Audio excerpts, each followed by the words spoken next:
Nous sommes l'équipe de Mission Publique qui a été chargée par la région Centre-Val de Loire d'animer cette démarche d'atelier citoyen.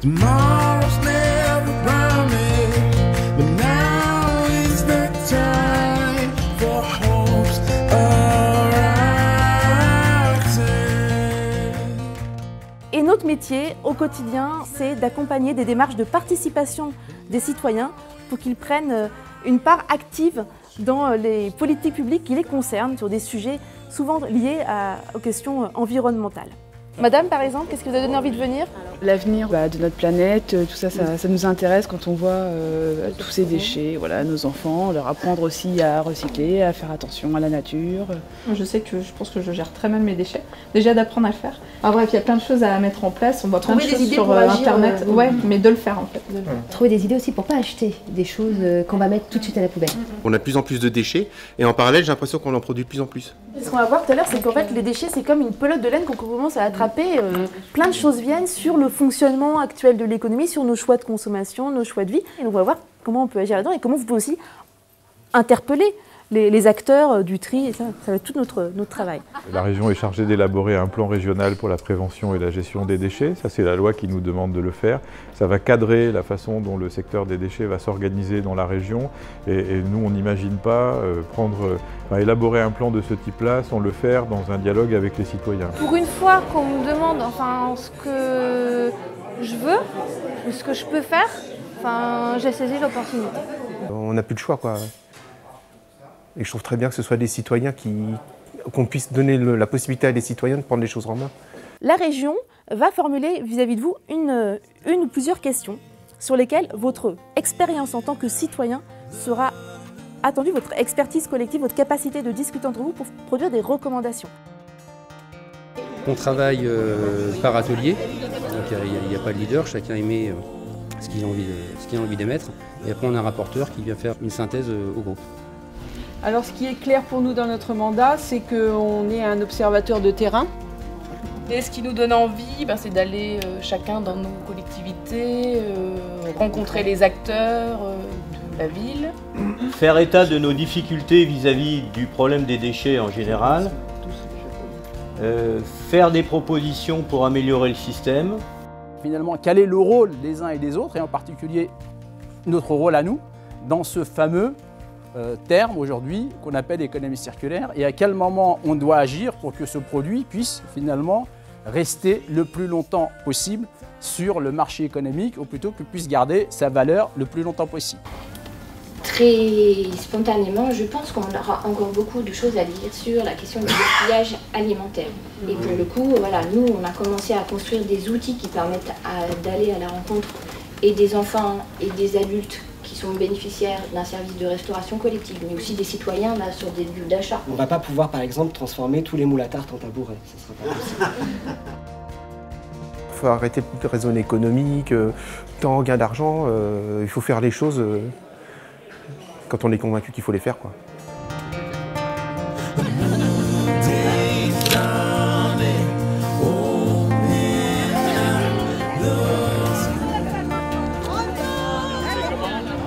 Et en fait, ce qu'on vous propose, c'est de tester de nouvelles pratiques. Donc il y en a peut-être déjà que vous faites déjà au quotidien, il y en a peut-être que vous avez envie d'essayer.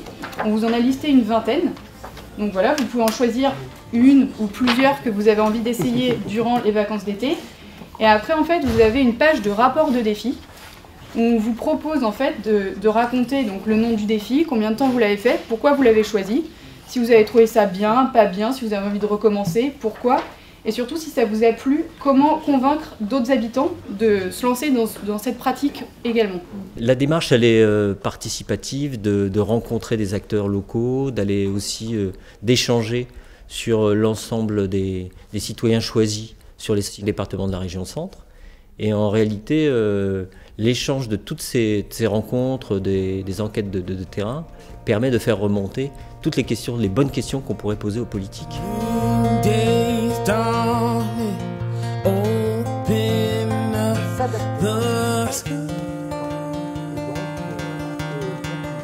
Ce meuble-là, il va être restauré.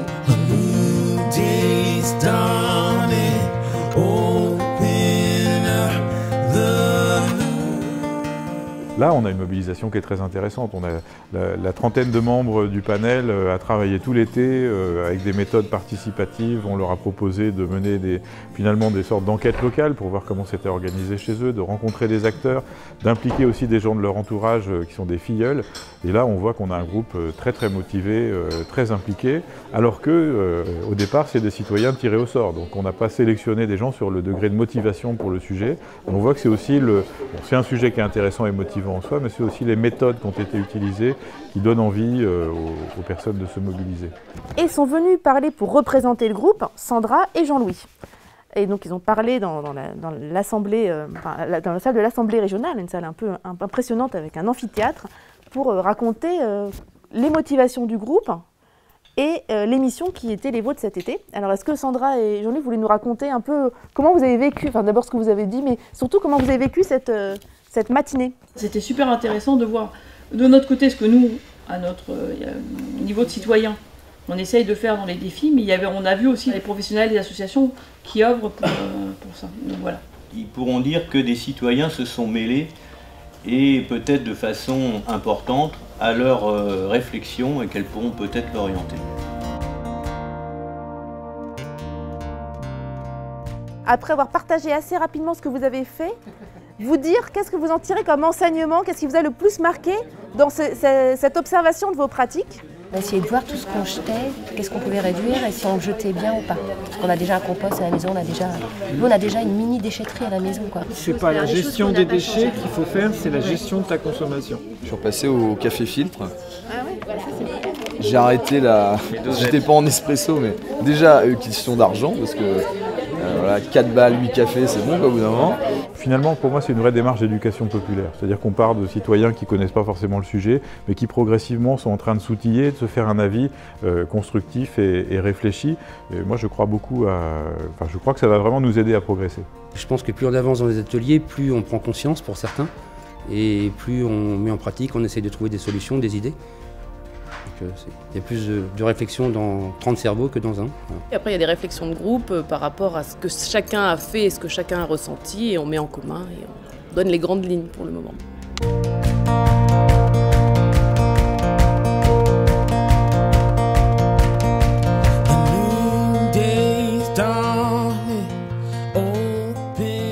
Mon entreprise, je l'ai créée il y a 32 ans. Je vais vous dire, il y a 25 ans, on ne se posait pas la question. Il y a 30 ans, il y avait toujours un chemin chez un agriculteur où on mettait les déchets, où on faisait tout et n'importe quoi. Aujourd'hui, le client il ne comprend pas qu'on a une ligne évacuation des déchets. Alors il n'y a pas que le paiement que l'on doit à la déchetterie, il y a aussi le temps du transfert, du véhicule, des salariés pour le faire. Et on se heurte aujourd'hui dans nos devis lorsqu'on met la ligne déchets. Les recycleries, moi je ne savais pas que ça existait. Envie, je savais que ça existait, mais tout le monde ne savait pas que ça existait. Envie, c'est ceux qui recyclent les appareils. Voilà. Cette dame a vraiment aussi une autre idée, qui est assez que l'on voit maintenant de plus en plus. Une ancienne cabine téléphonique. Elle se dit, c'est trop bête, elle fait une bibliothèque de rue. Elle œuvre socialement. Elle répand aussi les idées qui vont petit à petit émerger partout. Et elle fait preuve de générosité. Voilà. Merci Gilles. On est convaincu à la fois qu'il faut retrouver une légitimité pour l'action des collectivités, mais aussi que les décisions qui sont prises sont beaucoup plus légitimes quand elles ont été construites avec les usagers, les habitants, les citoyens, qu'elles prennent sens, qu'elles sont nourries, qu'elles sont plus intelligentes et qu'elles sont plus efficaces. Comme Rando-Vigne ils font, nous on ferait rando... Alors pas de déchets, parce que c'est pas déchets, une connotation négative, mais voilà, et sur cette rando, au lieu de faire des étapes de dégustation, on ferait des étapes d'animation sur le recyclage, sur les animations qu'on peut faire avec des recettes, on disait, de produits d'entretien, des animations avec les enfants, enfin voilà. En ce moment, le groupe est en train de réfléchir à comment partager son expérience avec les autres citoyens de la région. Comment ils peuvent passer les messages clés de ce qu'ils ont vécu, de simplement essayer de faire autrement avec ces déchets. Et donc, ils sont en train d'imaginer des formats, des manières d'aller vers les habitants, par des vidéos, par des blogs, par des journaux. Là, c'est la prime à l'imagination. Et après, on va nous réfléchir avec la région sur comment on produit un objet spécifique pour rendre compte de cette expérience et qui puisse être partagé avec l'ensemble des habitants de la région Centre-Val de Loire. On avait une question sur les leviers en général qui permettent de réduire la production de déchets et d'améliorer le système. On avait une question sur les biodéchets, comment faire en sorte qu'ils soient le mieux triés à la source. On avait une question sur les déchets du bâtiment pour voir comment on pouvait mieux organiser leur collecte et leur valorisation. Et puis on avait une dernière question sur la tarification incitative pour voir dans quelle mesure comment on pouvait la développer sur notre territoire régional.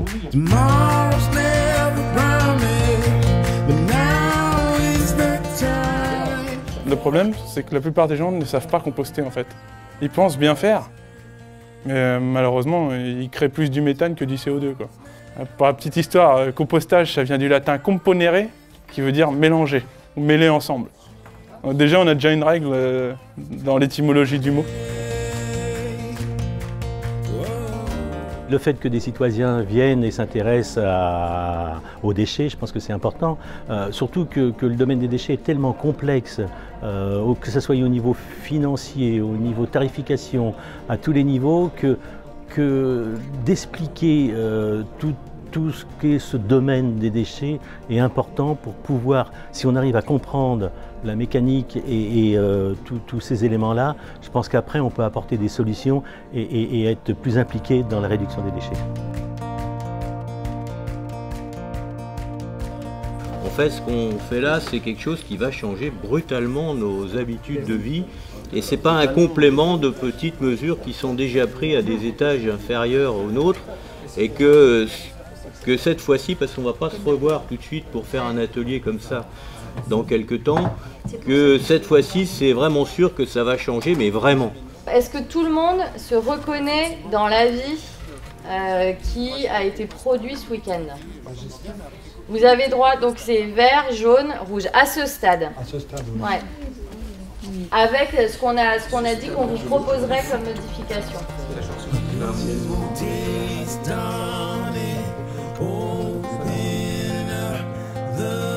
Bravo, avant qu'on passe à la fin.